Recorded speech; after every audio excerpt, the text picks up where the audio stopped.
झारखंड में विधानसभा चुनाव की रणभेरी बज चुकी है। बता दें कि सभी राजनीतिक दल एक से बढ़कर एक दिग्गजों को मैदान में उतार रहे हैं। दावे हो रहे हैं कि चुनाव जीत जाएंगे। इस बार की बात करें तो झारखंड विधानसभा का चुनाव बेहद खास होने वाला है, खास कई मायनों में। हमारे साथ एक ऐसी उम्मीदवार इस वक्त हमारे साथ मौजूद हैं जिन्होंने या उनका वर्ग कहें तो समाज की मुख्य धारा में आने के लिए वर्षों तक संघर्ष किया। दरअसल ये थर्ड जेंडर हैं, नगमा रानी इनका नाम है, और ये पहली इस बार की कहें तो उम्मीदवार हैं जो थर्ड जेंडर से आती हैं। हटिया विधानसभा से आपने नामांकन किया है, हटिया विधानसभा से नामांकन किया है, क्या कुछ मुद्दे हैं आपके? पहले तो जोहार झारखंड, राधे राधे, जय श्री कृष्णा, राधे राधे। मैं झारखंड हटिया से विधानसभा 64 से आती हूँ और मैं यहाँ 24 साल से रह रही हूँ, पर कभी हमने नहीं देखा कि हमें बीजेपी वाले या फिर कांग्रेस वाले या अन्य कोई पार्टी यहाँ तक लेके आए। आज मैं बहुत खुश हूँ कि एक छोटी सी पार्टी जिसका नाम झारखंड जन क्रांति मोर्चा, उनके राष्ट्रीय अध्यक्ष राकेश पासवान मुझे यहाँ तक लाए और मुझे फाइट करने के लिए सिखाया कि तुम भी एक परिवार से आते हो जो झारखंड के लिए अच्छे मुद्दों पे अच्छी बातें कर सकते हो।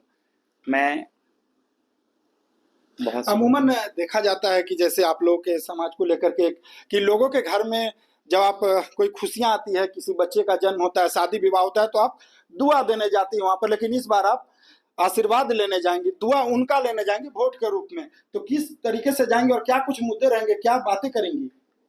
मैं जब अपने लोगों के पास जाऊंगी झारखंड हटिया में जाऊंगी तो लोगों से यही मुद्दा रहेगा कि और लोग तो आए तो दारू पिला के पैसा दे के वोट खरीदें। मैं ना तो पैसा दूंगी ना तो दारू पिलाऊंगी। मैं बस एक ही चीज चुनाव करने कहूंगी, जो सही आदमी है उसको चुनो और वो तुम्हारे आज झारखंड हटिया का एक नया उज्जवल भविष्य लेके आए। और मैं एक थर्ड जेंडर से आती हूँ। मैं तो एक पेट के लिए खा लूंगी किसी से भी मांग के, पर मैं 100 पेट के जुगाड़ करने के लिए बैठी हूँ कि 100 पेट को भी कैसे भरना है मुझे, और मैं इस पेट को लेके आज झारखंड हटिया से खड़ी हूँ। देखिए कितनी बड़ी बात इन्होंने कह दी कि मैं थर्ड जेंडर से आती हूँ, मेरा एक पेट है, यानी मैं स्वयं अकेले हूँ तो कमा करके खा लूंगी, लेकिन मुझे चिंता है हटिया की, मुझे चिंता है झारखंड की, झारखंड के लोगों की, यहाँ के युवाओं की। मैडम आप जब जा रही होंगी तो युवाओं से भी मिलेंगी, रोजगार का ही मुद्दा। अगर हटिया की अगर बात करें तो हटिया में ही झारखंड विधानसभा का नया भवन है, हाईकोर्ट है, एचईसी है, लेकिन एचईसी जो कभी झारखंड का एक गौरव हुआ करता था, मदर इंडस्ट्री है, आज जिस हाशिए पर है, या और भी रोजगार के जो यहाँ पे व्यवस्था हो सकती थी, आज कुछ भी नहीं है। मैं 24 साल से यहाँ रही, बहुत कुछ देखी और बहुत कुछ सीखी भी, पर मैं जब युवाओं के लिए जब अपनी मैं एक रूल लेके आऊंगी, जब अपना मैं एक कमेटी जीत के मैं आऊंगी यहाँ से अपने संस्थापक अपने हटिया से, तो मैं युवाओं के लिए एक अच्छा मुद्दा और अच्छी नौकरी लेके आऊंगी उनके लिए कि वो भटक के कहीं और न जाए। यहाँ के बच्चे पढ़ने के लिए कहीं जाते हैं तो रैगिंग के दौरान उनको मार दिया जाता है और हमारे घर में प्रताड़न बहुत होते हैं माँ बाप। उन बच्चों के माँ को मैं एक नया बेटा दूंगी और नया भविष्य दूंगी। मैं उनके लिए तो नाचती गाती हूँ, बच्चों के लिए दुआएं करती होंगी ना हम, हे भगवान इनके बच्चे अच्छा रहे, अजर अमर रहे, कि हमको एक रोटी मिले।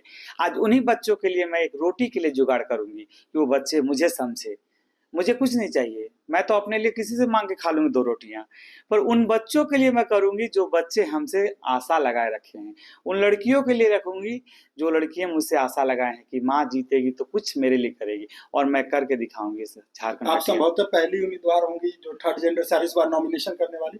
जी, आज से ये मतलब हमारे जेंडर में फर्स्ट जेंडर मैं हूँ, थर्ड जेंडर, जो मैं पहली बार फाइट की हूँ यहाँ से, नहीं तो किसी ने भी अभी तक फाइट नहीं किया। हमारे जेंडर में जो हमारे हिजड़ा समाज से हैं वो लोग अपने आप से डरते हैं और अपने मतलब बातों को आगे नहीं रख सकते हैं, पर मैं उस मुद्दा को रखूंगी आगे, उस समाज के सामने रखूंगी कि मुझे भी जीने का अधिकार है और तुम्हारे लिए मैं जीने का अधिकार लेके आऊंगी।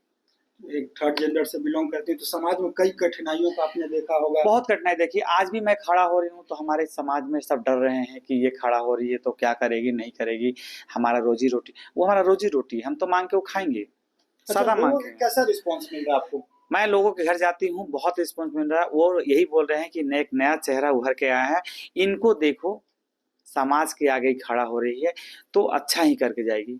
मैं समाज के लिए मुंह से तो नहीं बोलूंगी, पर जब मैं जीत के आती हूँ तो समाज के लिए मैं एक अच्छा मतलब भविष्य लेके आऊंगी।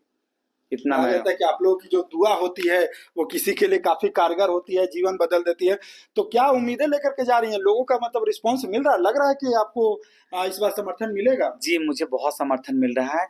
आज अगर समर्थन नहीं मिला होता तो झारखंड हटिया के लोग मुझे कभी भी चॉइस नहीं करते। मैं जिनके दरवाजे पर जाती हूँ और मैं कहती हूँ कि मैं इलेक्शन लड़ रही हूँ, सब खुशी से गदगद हो जाते हैं और कहते हैं बहुत अच्छा काम किया नगमा तुम, और तुम्हारे लिए ना हमारे लिए बहुत अच्छा तुम कर रही हो। अच्छा, कभी लगता है कि थर्ड जेंडर से हैं, ये चीजें बताने में थोड़ी पहले शर्मिंदगी होती थी कि मैं थर्ड जेंडर से हूँ, मैं नहीं कर पाऊंगी, पर अब मुझे लगता है मैं खुद पढ़ी लिखी हूँ, मैं ग्रेजुएशन कहाँ की तक हूँ, आपने पढ़ाई किया? मैं ग्रेजुएशन की हूँ अच्छा।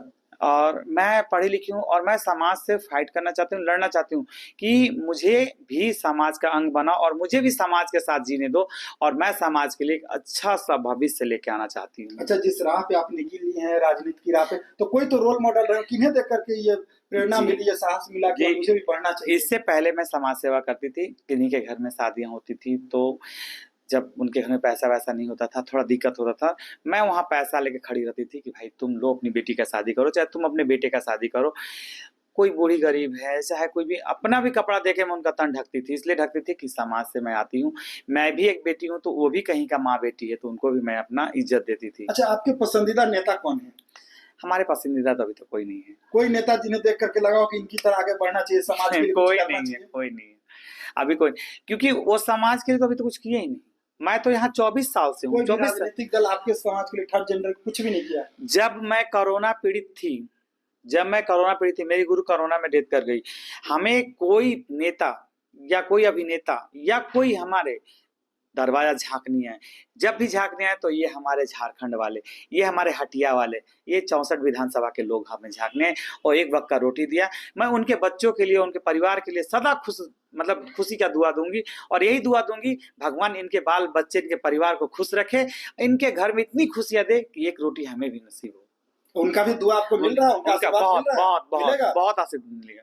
और मैं ये रोड में जब निकली हूँ तो उनके लिए दुआ करती हूँ कि उनके बच्चे अच्छा रहे, जो हमें वोट दें उनसे भी खुश हूँ, और जो ना दें उनसे भी खुश हूँ, और जो मुझे वोट दे रहे हैं उनसे भी खुश हूँ। इसलिए खुश हूँ कि वो मुझे मौका दिए हैं एक बार जीने का, और मैं उस मौके पर खरी उतरना चाहता हूँ। नॉमिनेशन तो आज आपने कर दिया। जी, आज अच्छा, परिणाम तो 23 नवंबर को आएगा, लेकिन आपको क्या लगता है क्या परिणाम होगा?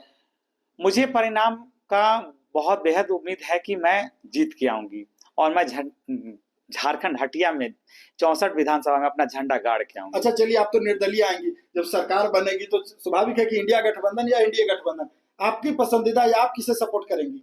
वक्त आएगा तो बताऊंगी। वक्त आएगा तो बताएंगी? वक्त आएगा तो बताऊंगी, बेशक बताऊंगी। आप मेरे साथ रहना, बने रहना। बस मैं हाथ जोड़ के आप मीडिया वालों से विनती करती हूँ कि ऐसे ही हमारी खबर सब जगह फैलाना, और मैं आप लोगों के साथ हूँ।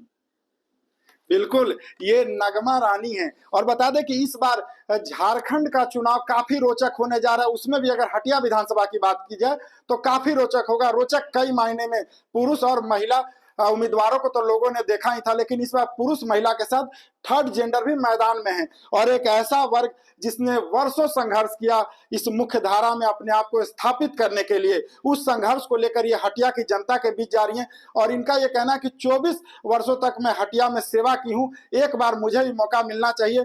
लोगों के घर मैं दुआ देने जाती थी, इस बार दुआ और आशीर्वाद के रूप में मुझे जनता वोट देकर जितवाएगी, और झारखंड ही नहीं पूरे राज्य का या देश की कहें तो एक तरह से कायाकल्प करने को लेकर के यह प्रेरणा स्रोत भी बनने का काम करेंगे। अब देखना होगा कि हटिया की जनता का इन्हें कितना आशीर्वाद मिलेगा। आज इन्होंने नामांकन कर दिया ना? जी, आज मैं नामांकन करके आई हूँ।